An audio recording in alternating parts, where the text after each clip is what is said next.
My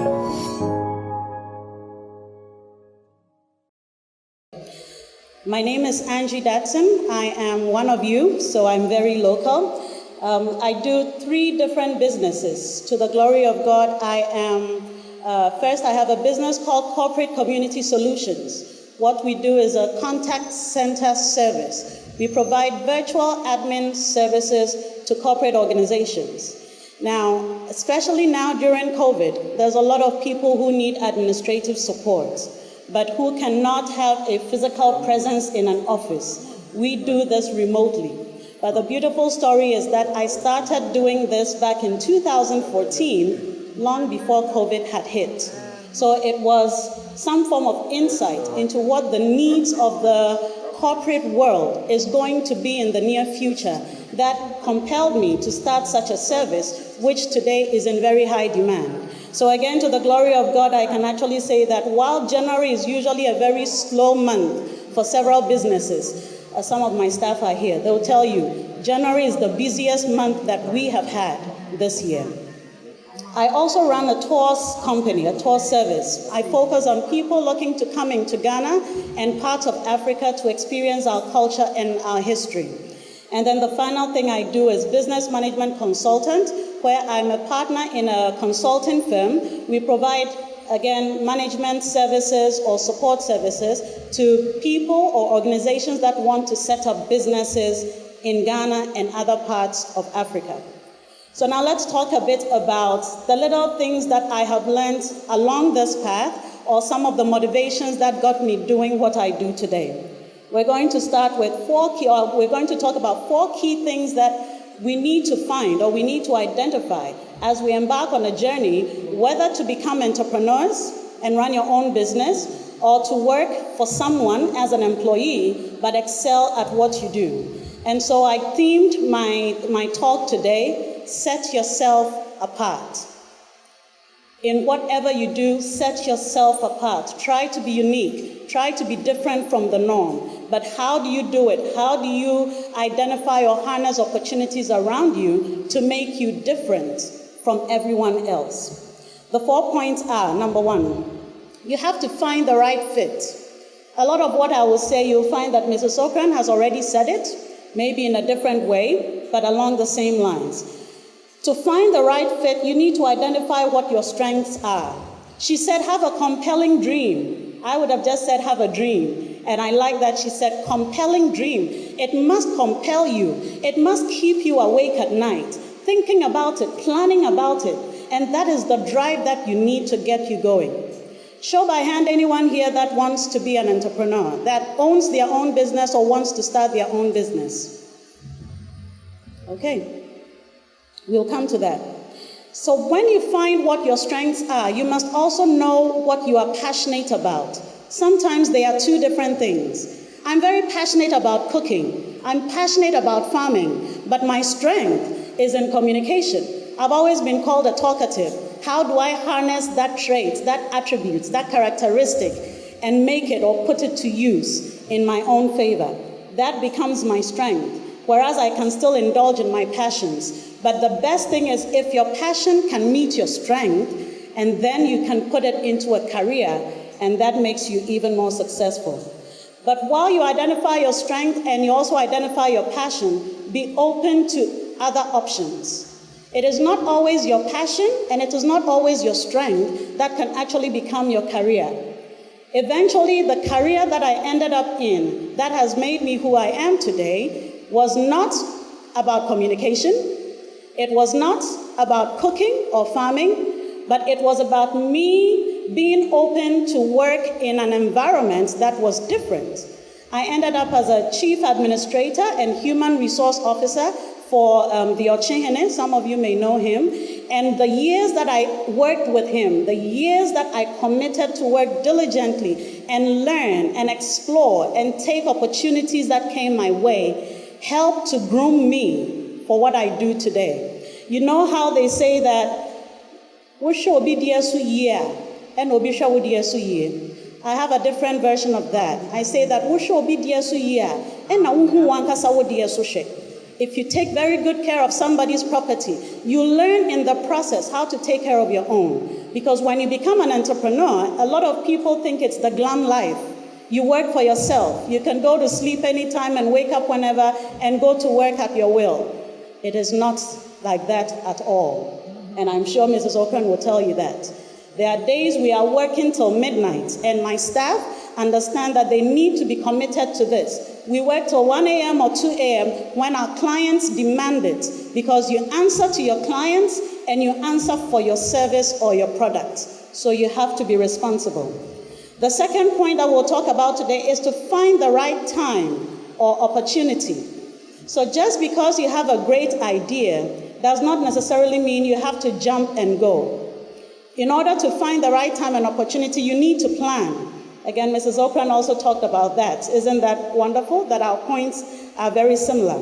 You need to plan. In planning, you have to research. I'll give you an example. In 2014, I started my tour company. I took every single last dime I had ever saved. I did not take a loan. I did not borrow money. Nobody supported me. I had no investors. I took my own savings and started my business. That was the year Ebola hit West Africa. I was running a tour business and nobody wanted to travel to anywhere in Africa, much less Ghana or West Africa. Had I done my research, had I taken time to do more reading, to identify gaps in the industry or to find out, opportunities available, I would have known that was not the right time to start such a business. So research is important. They say that if you want to hide something from the black man, put it in a book. Let us not prove them right. Let us read every opportunity you get. When I listen to the news, I take the hot topics and then I go and research and read more about them. So I have added information beyond what I just learned.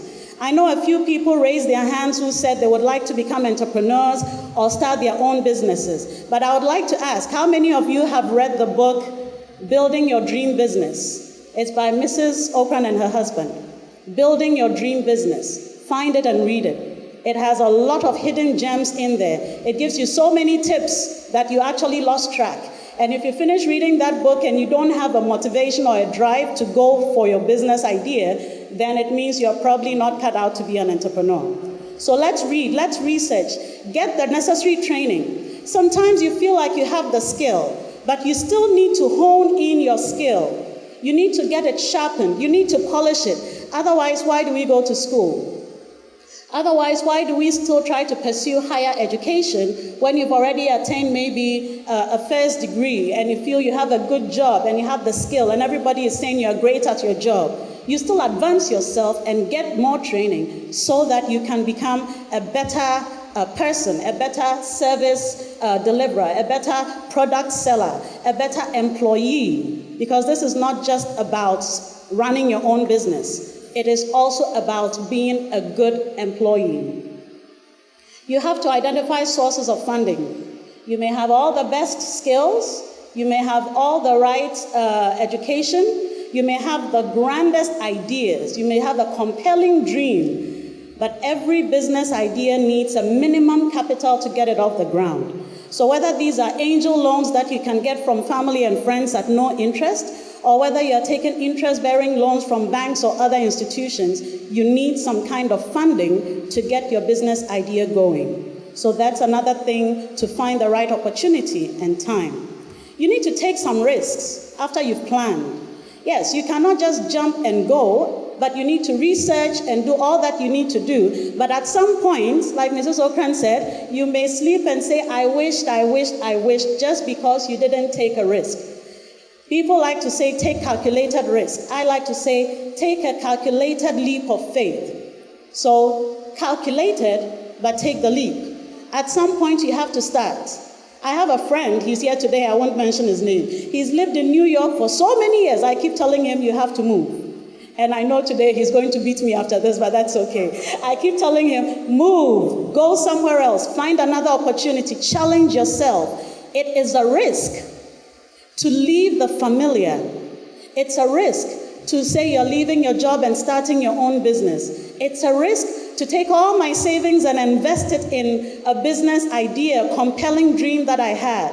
But if I had not taken that risk, I would just have wished and wished and wished and never known what could have come of that dream. So you do need to take some risks at the right time and opportunity. The third point is to find the right balance. Recently, when we talk about balance, a lot of people think about the work-life balance. If you're a young person starting out a career, the work-life balance is out of the equation.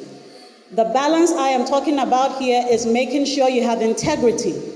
So integrity is commitment to your job, whether it's punctuality, whether it's honesty, whether it's extra diligent hard work. That is the integrity that you have to exude. You have to be reliable. Your employer needs to be able to count on you. They know that you will be at work on time, you will deliver by deadlines, if not earlier. That is the balance that you need to identify. But also if you're working for yourself, or even if you're working for someone and you have subordinates, a good balance is to know when to hold on to control, when to be at the helm of affairs, and then also to know when to delegate and when to, use other people or give other people the opportunity to also shine. Working together with others and letting people also get some work done is not about you losing face. It's not about them taking your glory. That is what teamwork is. A lot of the youth coming out of colleges now, and I only employ university students, by the way. Students still in university, because a lot of my work is part-time, temporary-based work, so I use university students the majority of the time. I only have 2 permanent staff and 13 part-time staff. A lot of these students, when I invite them to apply for jobs, they all submit their CV and it's like a template that the university gave them to fill. I am a team player. I can work under pressure, little or no supervision. It's the standard language in all the CVs. Attend a CV building course. Attend a class to learn about interviewing skills. Okay, and then find the right balance in your own workplace to set yourself apart. Again, it is not about relinquishing power to someone else, but it is about teamwork. That is the only time you can then put on your CV that I am good at teamwork, or I can work with or without supervision. When you are not worried that somebody is taking your job from you just because you've relinquished a little room to them. Relationships are also very important when you're finding the balance. So you need to know the relationship you have with your superiors, your employers, your colleagues, your subordinates. It should exhibit respect and it should exhibit trust. If you don't trust yourselves, you cannot work together.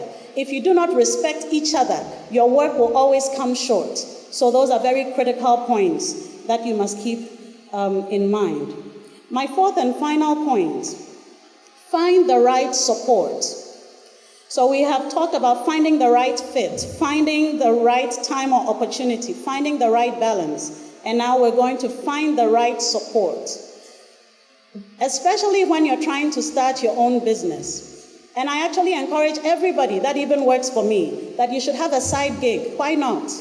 Earn a little extra income on the side. But integrity should also teach you that you will not steal your employer's time to go and work on your own business. I used to farm for a few years at a point when I was trying to make additional income so I could take my daughter to a special school that I wanted her to go to. So I started farming so I can get the additional income.